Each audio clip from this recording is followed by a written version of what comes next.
Good evening बच्चों, मैं Rekha Gupta Hindi teacher. आज हम कक्षा 10 का हिंदी पद का पद चैप्टर में पढ़ा रही थी। उसका पहला पैराग्राफ अभी हमने पढ़ाया, जिसमें जिसमें श्री कृष्ण के कमल रूपी चरणों की वंदना की गई थी। अब मैं उसी का दूसरा पैराग्राफ आपको पढ़ाने जा रही हूँ। आइए हम स्टार्ट करते हैं। अविगत गति कछु कहत न आवे, यो गूंगे मीठे फल को रस अंतर्गत ही भावे। यहाँ पे सूरदास ने जो है मनुष्य के जो है निराकार ब्रह्मा की प्राप्ति का साधन बताया है कि किस प्रकार निराकार ब्रह्मा को प्राप्त किया जा सकता है। उसी का वर्णन करते हुए कहा है कि अविगत गति कछु कहत न आवे, हाँ, जो गूंगे मीठे फल को रस अंतर्गत ही भावे। कहते हैं यहाँ सूरदास जी कि जिस प्रकार निराकार ब्रह्मा को कहते, जिस प्रकार निर्गुण ब्रह्मा की उपासना करना, निराकार ब्रह्मा को प्राप्त करना कठिन है, उसके विषय में कुछ कहा नहीं जा सकता। उसी तरह श्री कृष्ण के मन की गति को, यानी उन मन के भाव को कुछ कह नहीं सकते हैं। जो गूंगे मीठे फल को रस, कहते हैं सूरदास जी कि जिस प्रकार गूंगा व्यक्ति मीठे फल को प्राप्त करके, मीठे फल को प्राप्त कर और जब उसको ग्रहण कर लेता है अर्थात खा लेता है, तो उस मीठे स्वाद को केवल अपनी अंतर आत्मा में ही उसका उस भाव को उत्पन्न करता है। अपने अंतर आत्मा में ही उस मिठास का अनुभव करता है, किसी से कह नहीं पाता। परम स्वाद सुबह सबही सुनिरंतर, अमित तो सुख जावे। कहते हैं और परम स्वाद, परम में उस स्वाद को ठीक बार बार, सबही सुनिरंतर, बार बार निरंतर लगातार, ठीक। तो कहते हैं परम स्वाद सुबही निरंतर, अमित तो सुख जावे। कहते कि उस मीठे स्वाद को वो लगातार अपने मन में ही उस अनुभव को उत्पन्न करता है, किसी से कह नहीं पाता। उसी तरह निराकार ब्रह्मा की उपासना करना भी कर पाना कठिन है। उसको अनुभव किया जा सकता है, लेकिन मौखिक रूप से उसका वर्णन करना कठिन है। मन वाणी को अगम अगोचर, सो जाने जो पावे। कहते हैं कि मन वाणी को, जो मनुष्य मन को, वाणी को और अपनी इंद्रियों को जान लेता है, जो मनुष्य अपने मन को, अपनी वाणी को और अगम अगोचर यानी इंद्रियों को कहा गया है, तो अपनी इंद्रियों को जान लेता है, तो जाने जो पावे, वही उस निराकार ब्रह्मा की उपासना कर सकता है। अर्थात कहने का तात्पर्य है कि श्री कृष्ण की भक्ति को प्राप्त कर सकता है।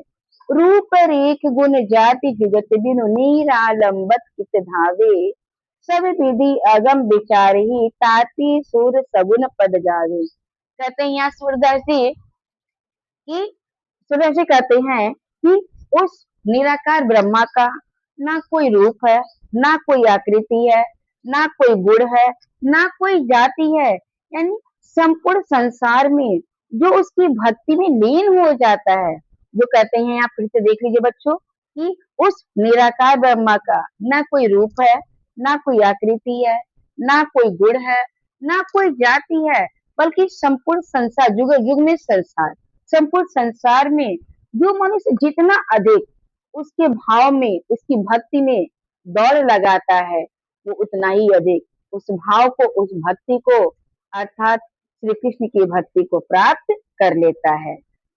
सब विधि अगम विचार ही, ताति सुर सगुन पद गावे।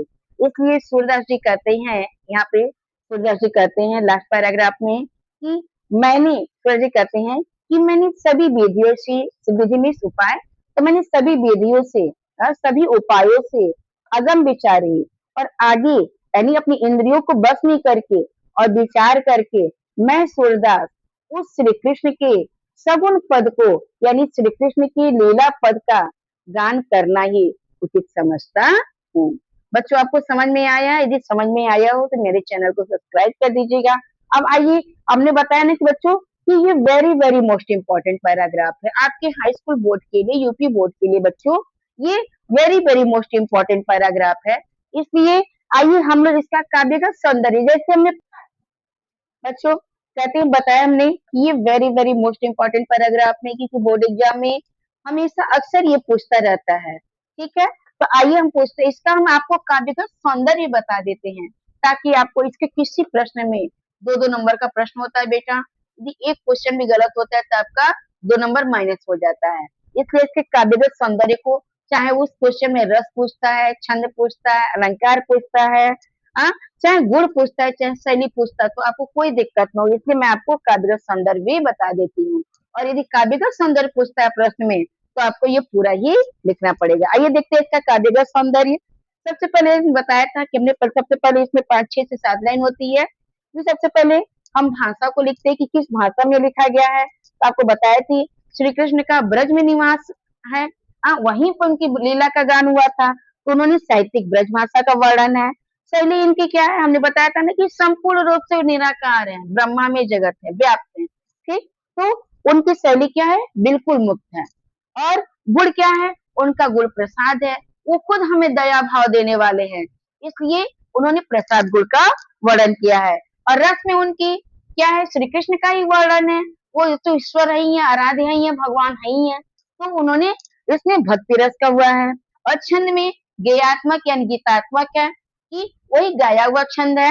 और उसके बाद आता है बेटा शब्द शक्ति, इसमें भी लक्षणा शक्ति का प्रयोग हुआ है। और आइए यहाँ उसमें अलंकार में बस आपका अंतर आ जाएगा। अलंकार में आगम अगोचर और मन बानी में, ठीक, और मन बानी में आगम में आ आया है, फिर अगोचर में भी आया है, ठीक, मन में ना आया है, बानी में भी ना आया है। ठीक, तो आगम अगोचर अ ग और न वर्ड की पुनरावृत्ति बार बार होने के कारण यहाँ पे अनुप्रास अलंकार है। बच्चों यदि आपको समझ में आया हो तो आपको मैं इसको 2 मिनट का टाइम देती हूँ, आप इसका स्क्रीनशॉट ले लीजिए और मेरे चैनल को सब्सक्राइब करते रहिए, ताकि मैं आपको जो है आगे के वीडियो आपके बीच शेयर करती रहूं।